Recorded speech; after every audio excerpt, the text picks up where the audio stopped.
Welcome to the 8 Minute Rule podcast, where actual physical therapists share clinical pearls designed to create conversation around what's getting results in the clinic. No fluff, no Medicare stopwatch, only quality content.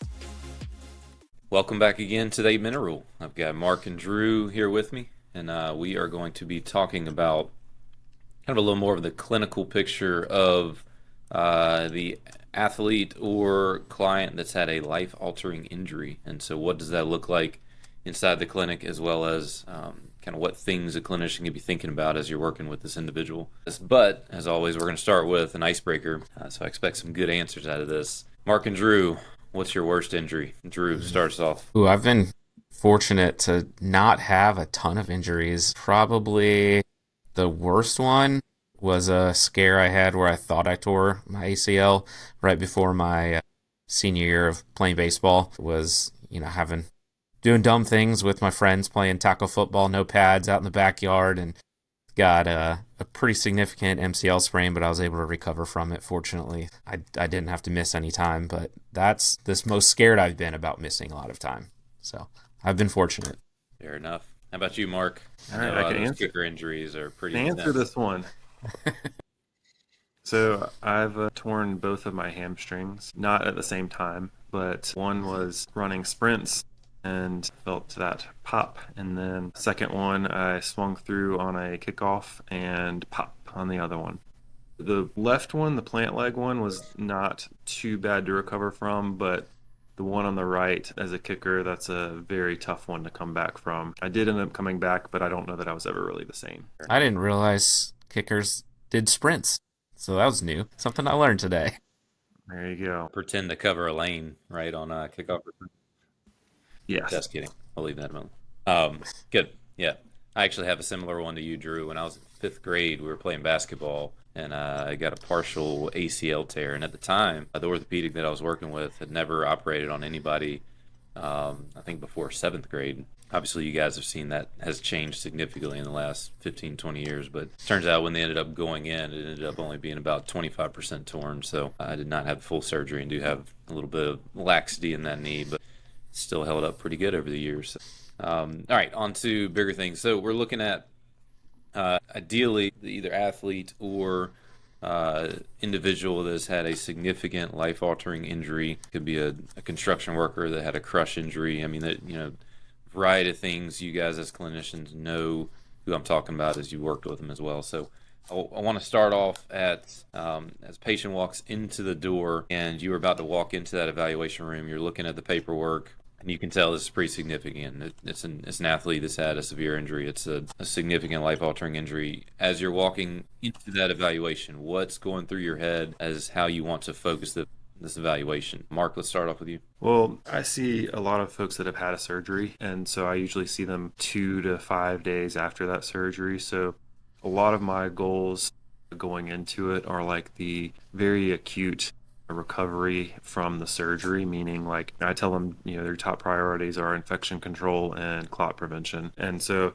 it's more so from a safety standpoint that I want to make sure that this human is going to be okay and not have any complications. But I also tell them that today's like syllabus day or orientation day, because obviously I see a lot of students too, but most people understand the concept where it's like, all right, today we're going to set the framework. We're going to be here working together for a long time. So let's kind of set expectations, make sure we're on the same page as far as what this will look like, what it can look like, and that I can be a resource and I will be there with them for as hopefully as long as possible, hopefully through the full rehab, assuming that insurance will continue to pay and so on. Yeah, good stuff. I think so. Just kind of the baseline. This is going to be a little bit. Let's look at it as a start of a school semester to some degree and start to get some things known. What do you think, Drew? Yeah, you started off different than I was thinking, Mark, but then it kind of turns to what I was going to talk about with the expectations piece and seeing what their view of rehab's going to be. And it can be anything from, I'm expecting to be back playing sports or whatever, and 4 or 5 months after an ACL repair, which I've heard I actually recently, and had to be the one to say, all right, so here's when you can start returning to some activity. But by the time you get to actual on-field play, it's going to be closer to a year. And like you could kind of see like, ugh. However, she was definitely thankful for knowing that now versus 4 months down the road. But looking at the long term expectations, I think is key. And sometimes I'll tell them, we're gonna start here. We're gonna start with those easy things, the acute phase. We're gonna get, I call it kind of the boring phase of rehab, where we're still limited by some of the typical tissue healing time, but we want to make sure that you're making progress with some of the strength, range of motion things, and then we get to start getting to more dynamic things. So like in that boring phase, I call it, it's still important to stay consistent. Otherwise, you're going to start falling behind. And then when you get to the other things, you're going to already be behind. So setting out what that's going to look like down the road is definitely key and important, and making sure expectations are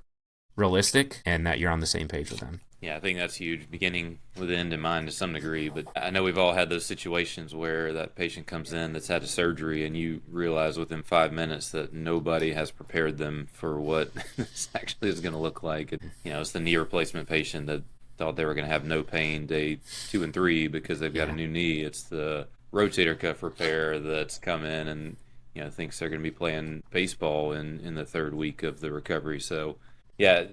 I guess backing up for that individual, or even some of the ones that you were talking about in terms of the boring phase, how do you guys have any tricks or any tools that you've used at least to make the boring phase less boring, or to really kind of engage these individuals a little bit more so?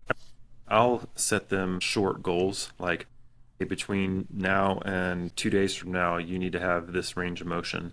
Like this is your new goal, and then we're moving that target every time they meet that goal, so it keeps them kind of grounded in what they need to focus on in the short term versus getting overwhelmed by the daunting 9 months of rehab. So I think that keeps them pretty grounded. And then as far as trying to make it entertaining, trying to make things games, trying to have them do competition with just themselves with range of motion or whatever it may be, to try to keep them engaged. But that is the tough time as far as keeping them engaged, for sure. I like what you said, and this is preaching to the choir because I'm not great at doing this, but progressive goals, like I'm really good at saying, hey, in 6 months, this is where I think we're going to be, and also my short-term goal in 3 weeks. But then there's 5 months in between where you're not setting those goals of like, oh, this is where I want you to be by this time and then by here.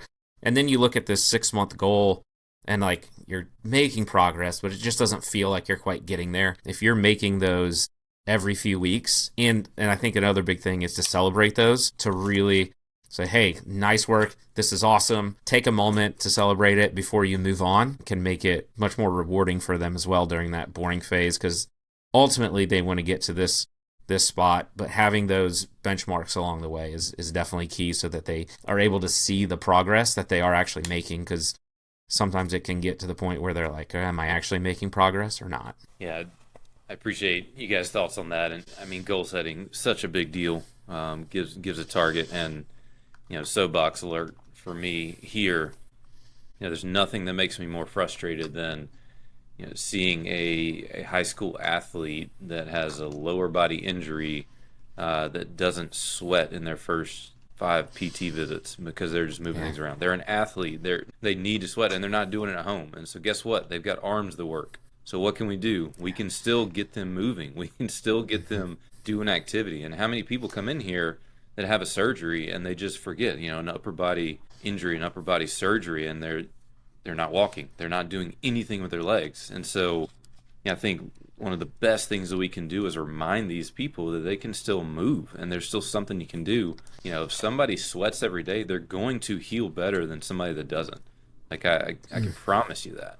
And they're also emotionally going to actually enjoy things a lot more to some degree, even if they kind of complain about it early. So, I think for me, as PTs, like this is our role. Like, when you see and you hear surgeons tell people, I don't think you really need to go to see a physical therapist for this, it's because a lot of surgeons may be seeing patients that aren't getting that. and they're going home and they're doing the exact same thing that they are in some lazy PT clinics. So we really have the chance to be able to change these people's lives by getting on them and getting them moving and really getting them buying into their rehab as something that they can do. And so I think all those things play such a pivotal role in being able to see them progress and mentally for them to buy into what's going on too. So get to tap into their mindset of what they can do. Yeah, creating the healing environment within that patient is definitely important. Like the sleep, that can be a huge one.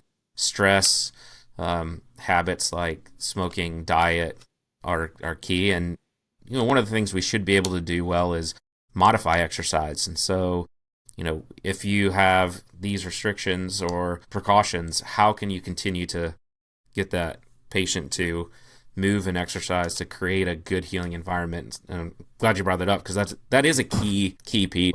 I think back when you said that to when I was in fellowship, one of our faculty, Mark Noser Barb, when I had a workers' comp patient and was talking about some of the progression, she's like, "Why don't you have him on the treadmill?" And he was there for like a rotator cuff, and I was like, "Well, because it was a shoulder." She's like, this is a whole person. This isn't just a shoulder, right?" And so I was like, that's actually a really good point. So maintaining that fitness, maintaining all the other things is key, is a big part of it. And that's another way to, challenge them.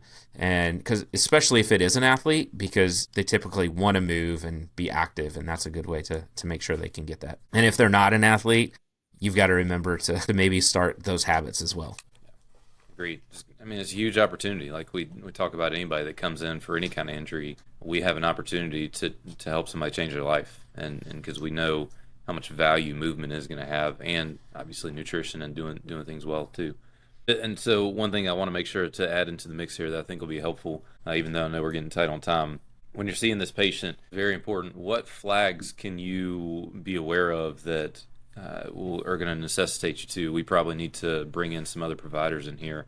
Kind of what goes through your heads for both of you guys when you're working with this patient population of things that kind of trigger you? We need to dig into some other fields. The biggest thing for me is I would try to screen it with objective tests, meaning like patient-reported outcomes, just because the research shows us as providers are not great at identifying those things in individuals just from subjective comments. And so getting a standardized test out to actually quantify. I had a patient, actually, I recorded it with Drew, where she was talking about how she had so much fear around like lifting in her back and all these things. And then when I gave her a kinesiophobia, she actually scored in like the mild category. Granted, that was after the evaluation, so maybe I just did a really good job, but it's good to try to quantify those things so that you can really hone in and identify like, okay, this person actually needs my help, psychologically informed physical therapy, or they need to go see a mental health provider. I appreciate that mindset, because I actually that's a good challenge to me. My first thought would be that I would take almost more off of what they're telling me, but to your point, I'm going to be biased, and so actually having an outcome measure to go along with it, I know there's probably some value to being able to look at both, but yeah, outcome measure is important. I think if somebody's talking about the fear aspects, it definitely proves that we do need to address it to some degree and kind of be looking at that as well too. Any thoughts to add on it, Drew? The one that I would probably have seen the most, and I know Mark sees this a lot just from doing some mentoring stuff with him, is particularly female athletes with diet. If depending on the sport, or they're looking at weight, the RED-S, the relative energy deficiency, and I think the one that sticks out in my mind was a patient who had. It was her second stress fracture within like 2 years, and started talking to her about diet and everything like that. So she was trying to decrease weight she was a competitive cheer and trying to stay lower on weight, and then got her in touch with a dietitian and talked to her physician. And that's probably another big one, because if they're not getting the nutrients they need, then they're not going to be able to heal appropriately. Yeah, I love that you brought that up. Too often in the healthcare system, we see that pediatrics are taught as, or they're kind of treated as little kids that are just going to get better almost no matter what you do. And so we see that, and that's not blaming one individual for it, but we definitely get to see that a lot in our fields. Yeah, you get to take the opportunity to even kind of have the communication with the parent. Well, no, for this individual, Pop-Tart breakfast and cereal lunch is probably not actually doing it, and we need to recognize that. So I think that's huge, and we got a space to be able to jump in it that a lot of other people are not going to. So very cool. I know we went a little over time, probably more left on the table that we can dig in this topic in the future, but I appreciate you guys' input. I learned something. Hope everybody else did too. So appreciate it. See you Thank back you. soon.